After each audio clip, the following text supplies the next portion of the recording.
I'm going to go through this one really quickly because to me this is pretty much the same as what we did in our bacteria diseases. This just focuses on our viral diseases that we have, as well as our fungal diseases and prions. So we'll start off with our first viral disease, which is chickenpox. The cause of chickenpox is a varicella zoster virus that is a type of herpes virus that will cause chickenpox. Transmission is transmitted from person to person. Blisters, saliva, mucus of an infected person is highly contagious. It can be spread directly by touching the contaminated items, freshly soiled items, clothing, linens, things of that nature. Any direct contact with the blisters can cause with shingles. If you've not caught chickenpox, you can catch it, so you have to be very careful of that. Blisters are dry, they'll crust over, they're no longer able to spread chickenpox at that point. However, this is a very contagious virus, and I would still be leery of its symptoms. You have a sudden onset of slight fever, you're tired, you're weak. Then you have this itchy blister-like rash that will eventually dry over and form scabs. Treatment, this is going to be a repeated term. Acyclovir is approved for treatment of chickenpox prevention. There's a vaccination now that we can get in our childhood. There's also, this will get given, it's a varicella vaccine for the varicella zoster virus. Will be given along with mumps, measles, and rubella. It's approved through 12 years of age. Next disease is influenza. Cause, there are two main types, influenza types A and B. Transmission is airborne. It is zoonotic. So that means it can pass between one animal species and another, and it is highly contagious. Symptoms, you get a fever, feverish chills, sore throat, runny nose, muscle aches, headaches, fatigue, vomiting, diarrhea, depending upon whether it's type A or type B. Treatment, Tamiflu. Generic name of Tamiflu is oseltamivir. There's also Relenza. Tamiflu tastes absolutely awful. I hate it. Relenza is a powder that's inhaled. Tamiflu is a pill or a liquid. These are second in line, of course, the flu vaccine, which you can also get every year. You want to get that annually. If you are a healthcare provider, you have to get the flu vaccine, period. Prevention, stay away from sick individuals and maintain proper hygiene. Genital herpes is our next disease. And then again, this is caused by herpes simplex virus number 2. It is part of the herpes zoster virus family. Herpes 2 virus is spread during sexual contact with an infected person who is secreting the fluids from lesions or from mucous membranes. First sign is cluster blister-like regions. They tend to be in the genital area. They will spread, merge, break over, and crust. Treatment, acyclovir, valacyclovir, famiciclovir. You notice that habit of repeating that cyclovir term. These have all been known or shown to reduce the shedding of herpes 2 virus. Prevention, avoid sexual contact with someone that is symptomatic. Cesarean sections also will come into play with someone in their late pregnancy that has recurrent herpes 2 lesions. They're shedding the virus. Limit your sex partners. Use proper protection. Also, you can visit the local STD clinic, your hospital or doctor if you have any concerns. The next virus we want to look at, next disease that is viral, is AIDS, which is caused by, AIDS is acquired immunodeficiency syndrome. HIV is the cause. So I've got that one flipped in there, and I need to keep changing that over. AIDS is acquired immunodeficiency syndrome. That is the disease. The actual cause, the disease-causing agent, is HIV. Transmission, it is spread by having any sort of sexual contact with someone that is shedding the actual, someone that has HIV. I mean, you don't have to know that you have it to be able to give it to somebody. It's a scary thing because it can sit dormant for 10 years. Symptoms, it attacks the body's immune system, makes it weak. It actually attacks the helper T cells. So without the helper T cells, if you've already been through AMP2, you understand without the helper T cells, your body cannot mount an immune response. So therefore, you may not die from HIV in particular, the AIDS disease in particular. What you'll die from is the fact that your body cannot, has no acquired immune system, zero. There are medicines that they do have out there. There's no cure, however, for AIDS. Prevention, safe sex practices, and avoiding unsterilized needles. Unsterilized needles is another huge concern, and what most people have, I shouldn't say people, what many areas, many states, and many even foreign countries especially have done as providing with sterile needle locations, which has greatly reduced the numbers of AIDS in those areas that were high due to drug use. HPV, human papillomavirus. This is another STD. It's caused by human papillomavirus. I should actually say that this is venereal warts, actually. Also called condyloma is another term. This is also a sexually transmitted disease.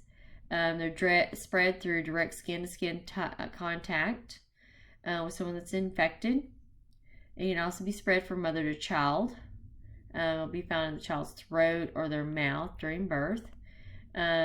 Symptoms, venereal warts. They'll be soft, fleshy growths.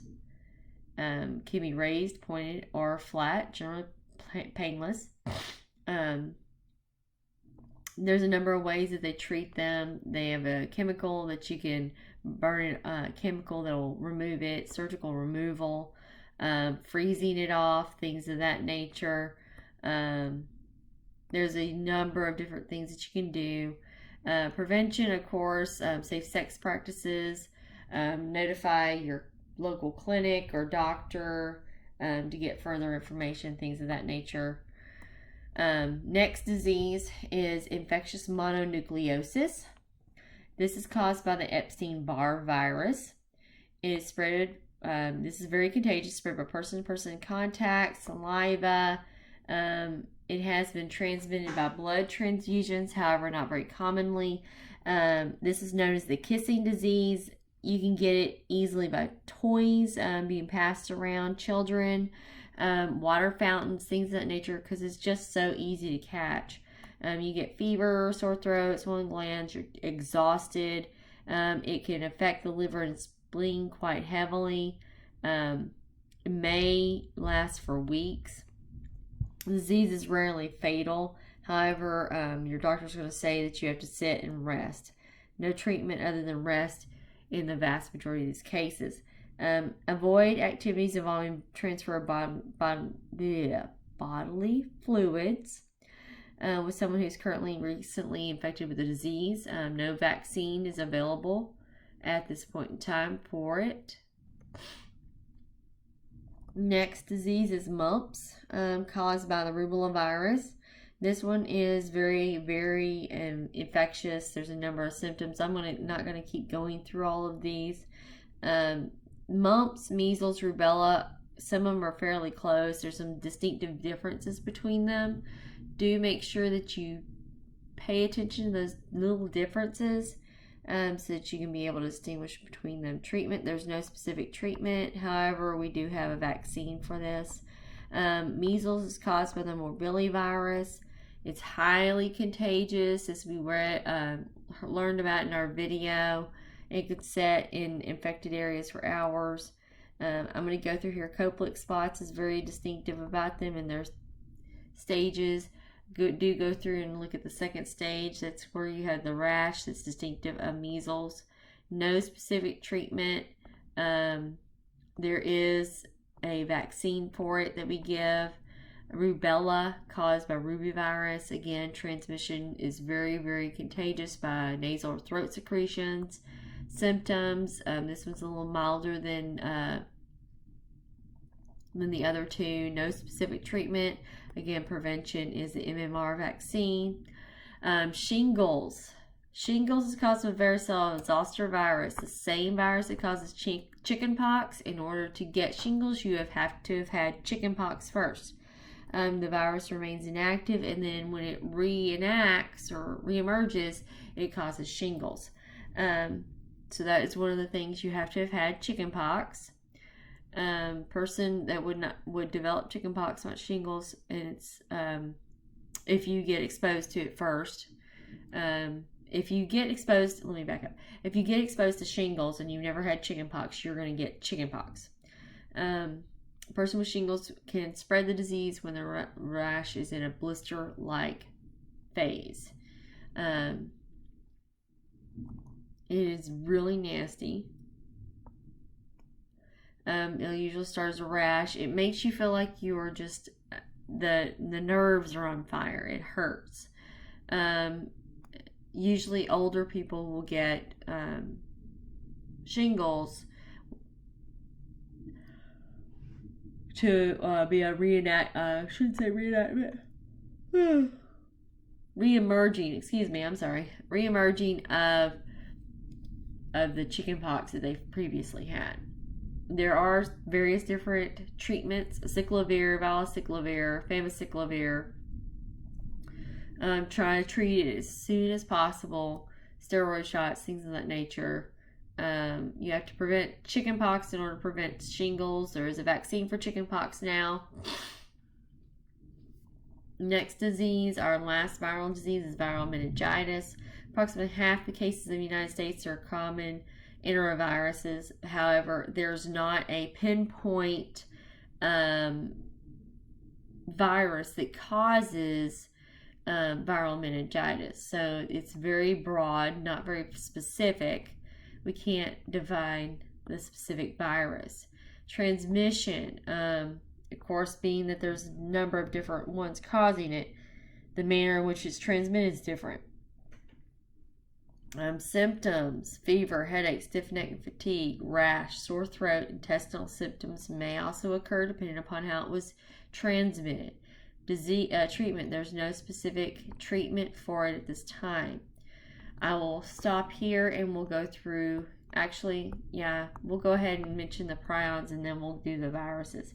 So our only prion disease we want to mention, this is our prion disease, is Crutchfield-Jakob disease that we mentioned earlier with proteinaceous infections. So this is a protein that will cause infection. It's believed to be a prion, which is a normal protein that can occur in certain types of nervous system tissue. It's not caused by bacteria, virus, or a parasite. Typically, it'll occur usually between people between in people between the ages of 55 and 75. We don't know the cause specifically. We have what's called sporadic CJD, no reason why they got it. Some of them are genetic. Okay. If they're genetic, we call it familial CJD. Some of them direct exposure to tissue contaminated with CJD. So, in other words, if you are working with wild animals and stuff, you need to be very careful. What happens? It causes dementia, deterioration mentally, twitching, rigid muscles, lack of coordination, anything that shows that you have degeneration of the nervous system. Eventually you won't be able to speak, and you'll die usually within six months to a year of being diagnosed with your symptoms. 90 to 95% of people will die. there's no treatment or prevention. Once you find out you have the symptoms, it's already attacked your central nervous system and begin to eat away at it.